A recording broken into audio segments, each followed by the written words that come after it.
This video is for informational and educational purposes only and does not constitute legal advice.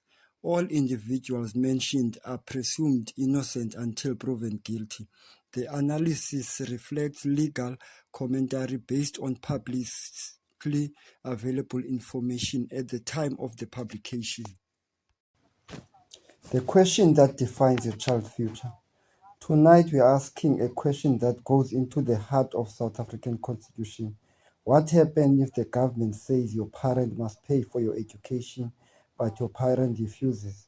And more importantly, does that mean you simply lose your future?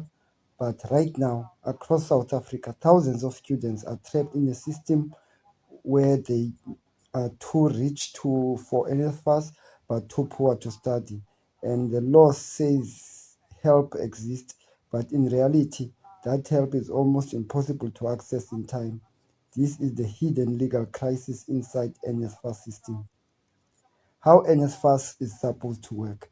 NSFAS is created to give financial disadvantaged students access to higher education, and on paper, it works in a very simple way. If your household income is below certain threshold, you qualify. If it is above, you do not. But this is where the problem begins. Because NSFAS does not ask for critical question, is that money actually available for the student? The assumption that breaks the system. The entire system is built on legal assumption. If your parent earns above a threshold, then they will support you. But in reality, that assumption is not always true. Parents refuses, family breakdowns, relationships collapse, and suddenly a student who qualifies on paper as supported has absolutely nothing. And on paper, it works in a very simple way. If your household income is below certain threshold, you qualify. If it is above, you do not. But this is where the problem begins. Because NSFAS does not ask for critical question, is that money actually available for the student? The assumption that breaks the system. The entire system is built on legal assumption. If your parent earns above a threshold, then they will support you. But in reality, that assumption is not always true. Parents refuses, family breakdowns, relationships collapse, and suddenly a student who qualifies on paper as supported has absolutely nothing.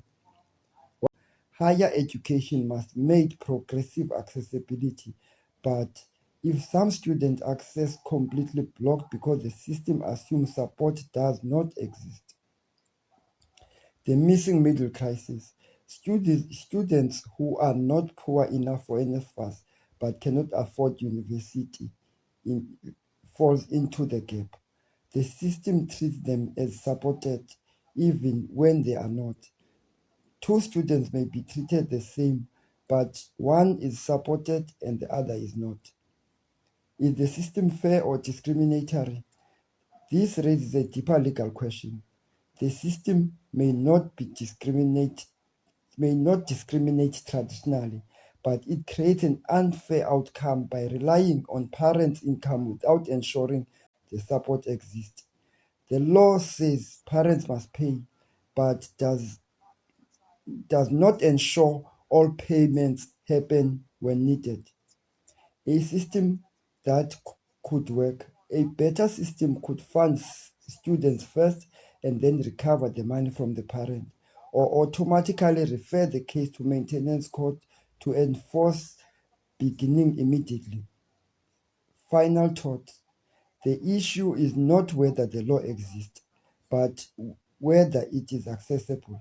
Until the gap is closed, students will continue to fall through the system.